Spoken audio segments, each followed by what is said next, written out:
Chạp lòng tiền chưa? Chạp lòng tiền ơi, của đi thôi.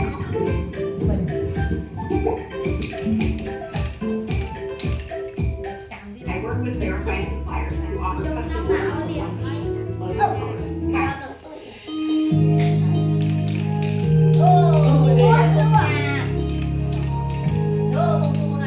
Đâm ơi, mình chắc khúc nó cái đá rồi.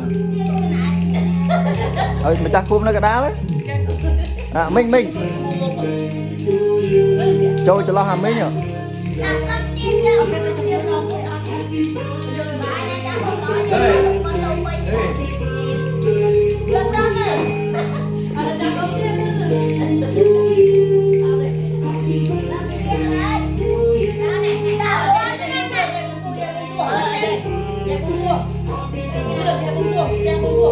để không bỏ lỡ những video hấp dẫn.